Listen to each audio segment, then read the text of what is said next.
Warning. Warning.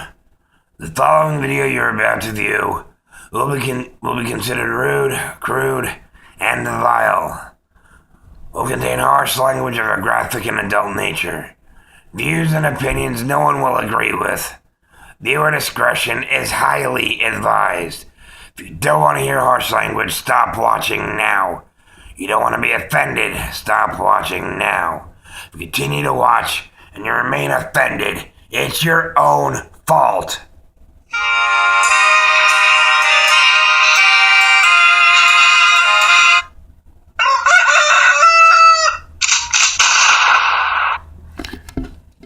Good fucking morning, and happy fucking New Year. Or at least it will be tomorrow. Anyways, welcome to Good Fucking Mornings 2013 Year in Review. Whoa, yeah, fireworks, noisemakers, whatever the fuck you want to do. Anyways, it's not gonna be like a typical year in review. I don't have fucking clips, because I don't have a fucking video editor, because I'm fucking broke. Fuck. Anyways, so this is going to be highlights of my show from the past year. My show started in early February of this year, and with it being January, it's almost been a full fucking year, so I decided to cover from February through December of choice stories, one story from each month for today's episode. First things first, I want my fucking coffee.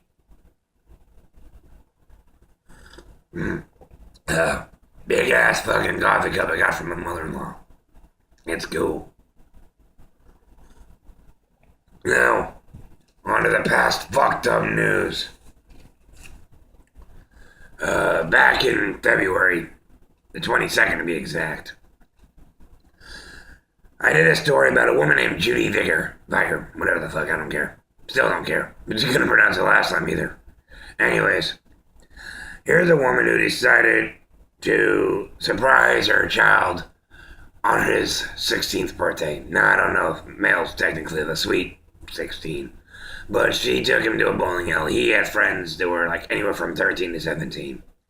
And at this bowling alley, she hired a stripper. Well, I don't think she hired him at there, but she hired him to perform. And for her teenage son, a part of me says, cool fucking mom. Other part of me thinks, are you fucked in the head? Because obviously you've got kids, you've got lawsuits coming, and of course she got arrested. With no big fucking surprise there, huh? Some people thought she was the coolest mom on earth, and if I was at the party as a teenager, I would have probably thought the same thing. But, I'm older. Anyways, next fucking story. Back in March, there was a waitress from Colorado who had her purse stolen, with it her ID and just about everything. Well, about a month goes by and she's waiting on this customer. Wants to buy some alcohol. So she guards him. Her, whatever. Dumb bitch uses the stolen waitress's ID. Okay, first of all, if you're not stupid enough to look at the ID and then look at the waitress, hey, you know what? It's your damn fault. Shouldn't have fucking stolen the person to begin with. But the waitress played it cool, and instead of freaking out, she calmly went to go get the drinks and proceeded to call the cops. Cops showed up, turns out the chick had a meth pipe and a bunch of other shit in her bag. Needless to say, she got arrested, and woman got her purse back. Justice. On the internet. Fine. And on to April. In April, there was a 13-year-old, this one really got me going, named Ashley Owens, who accidentally erased a name off of a blackboard. So the teacher decided to punish her the only way he saw fit. And this is fucked up. And the principal okayed this, which is even worse, but she had to empty everything out of her locker. Everything out of her locker. 20 pounds. Put them into her backpack. Then walk around the school for a week. Carrying all this shit. It's fucking bullshit. The girl's only about 50 pounds soaking wet, you know. So she's a really tiny girl. Anyways, parents yanked her out of school and there's talks about a lawsuit. I hope they fucking win. That's cruel and unusual punishment to a child. 13 years old, 50 pounds, and you gotta carry a 20-pound bag for a week. Anyways, on to May. The Dildo 500 found its way for a third time into my show. Awesome. Anyways, that's not what it's actually officially called. The name is officially called Vibrator Races. I came up with Dildo 500. Use it. And I want fucking royalties. Anyways, in Vegas, I don't know, maybe they were running low on cash. They make billions of dollars hand over fist every fucking day. Anyways, they decided to have vibrator races. Rows of 4, dildos put on, turned on, vibrating down a path, and people bet money on it. Yeah. The Dildo 500. My fucking name. And so fucking help me if they start using it. I have these episodes on YouTube dated. Lawsuit, bitches.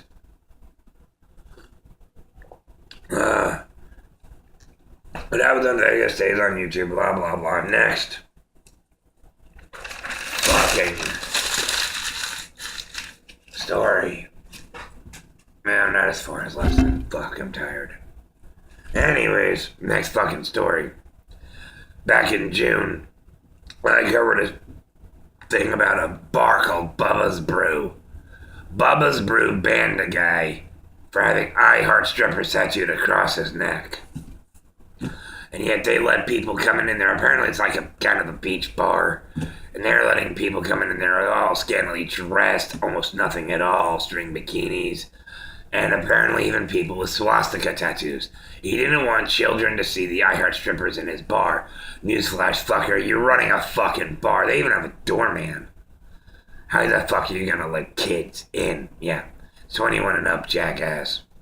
It's not a family place, if you know what I mean. It's a fucking bar. And I mean, you're basically kicking a guy out because of his freedom of speech. Yeah, you can't do that. Illegal and unconstitutional.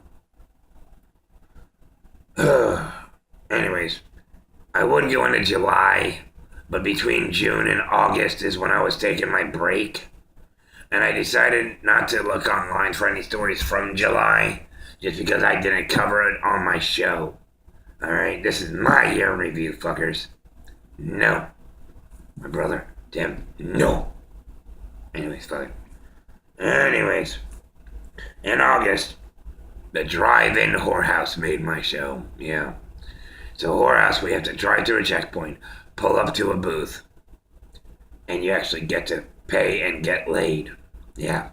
The drive-in whorehouse. Not a drive-through whorehouse. However, I'm surprised they haven't fucking come up with that yet. But it's funny, because all the hookers have been sexually tested. You know, they've got their cards to show they're completely clean.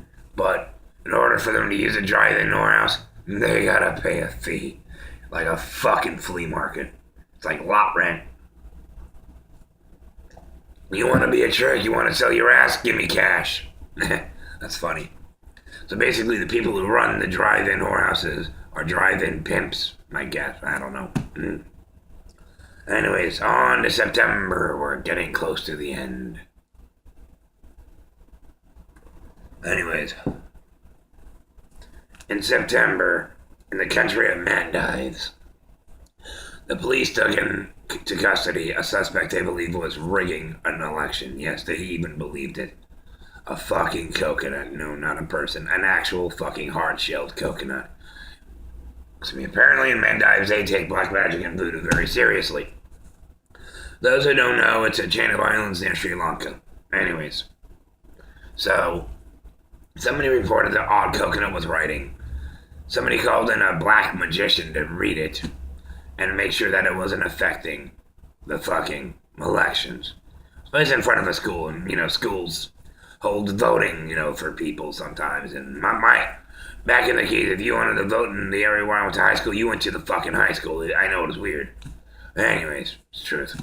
But yeah, they took into custody the coconut. It was fake and everything else, but still.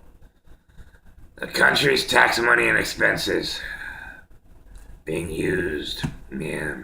Anyways, on to fucking October. Now there's a band. This one made me laugh so fucking hard on the show. Still making me laugh again. But this fucking awesome story. There's a punk band, I believe it's a punk band. I never actually heard their music, called Get Shot. Alright, all one word. With like an exclamation point. Or exclamation, excuse me. Anyways, so they were driving through Topeka, Kansas on their way to a gig. Remember that the Westboro Baptist Church's headquarters one of them is in Topeka. So they pull over. The bassist, something Lush, blah, blah, blah, I didn't write this. Laura Lush, yeah, I did. Laura Lush lays down under the grass, naked, and starts masturbating on camera. Yeah. Video's maybe 2 minutes long, if that. From the WBC's IP address it was logged on to, and actually watched for a total of 41 minutes. You fucking perverts. Anyways, November. Oh, I'm thinking back to the Laura Lush. That's still funny. Anyways, this one pissed me off. In China, there was a guy named Zhong Feng who was divorcing his wife and suing her at the same time. At first, he believed she cheated on him because there's no way in hell he could ever produce an ugly child. First of all, fucker, you're calling your daughter ugly. You're a worthless son of a bitch just for that. Well, when they did a DNA test, yes, the daughter is his. And it turns out she had some surgery because she wasn't deemed attractive. And he divorced her for tricking him into falling in love with her. And decided to sue her. First of all, as I said in the episode this aired in, you don't fall in love with pretty. If you married her because she was pretty, it wasn't love, asshole. You were never in love to begin with. Second of all, A, it's fucked up that a lawyer took this case, and B, that they actually fucking won. Yeah, she had to dish out like over $100,000 or something to the guy. All because she had surgery before she even met him. So it's like he married under false pretenses. And what's fucked up is this is possible in other countries of the world. Not possible in the United States. I mean, this country was partially founded on frivolous lawsuits, I'll admit that. But come on. Oh, excuse me. Now on to fucking December.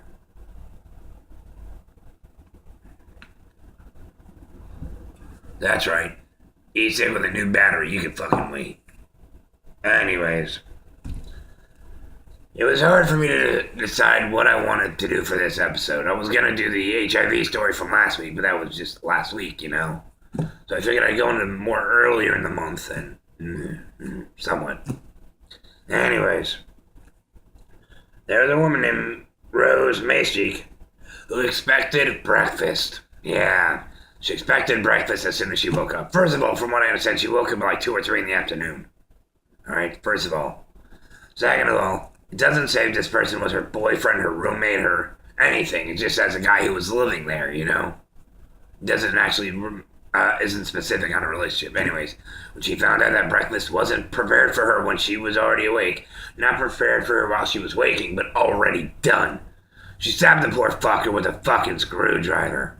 Yeah, a fucking screwdriver. I don't even remember where he got stabbed. Oh, I hope it wasn't the nuts. Oh, I really hope it wasn't the fucking nuts. That would fucking suck. Well, anyways. The year in review, 2013. Good fucking morning style. Yeah. Yeah. Anyways. You know the routine by now. If you don't, watch the fucking show already. If you like it, click the like button. You probably didn't like it, but click it anyways, because I said so. It'd be cool if they had this button, thumbs up, or thumbs up, thumbs down, no. Give the finger. Facebook needs it too. You like what you saw? You like my show? You want to see more? Click the fucking subscribe button down below. It's a big old red thing, you know, says subscribe. Thanks for watching. And as always, I'm Justice. On the internet. Saying good fucking morning and a happy new year tomorrow. Oh, December 31st. Only a week ago it was Christmas Eve. And next week nobody will give a fuck. Because it's just another year, man. Just another year. Good fucking morning. Almost a fucking year this shit. Can you believe it? It'll be a year next month, well, technically no, February, whatever. Anyways, next year. Anyways, yeah. A year of good fucking morning, and here's to another one. Here's to another good fucking year. Yeah, so happy fucking New Year. Later.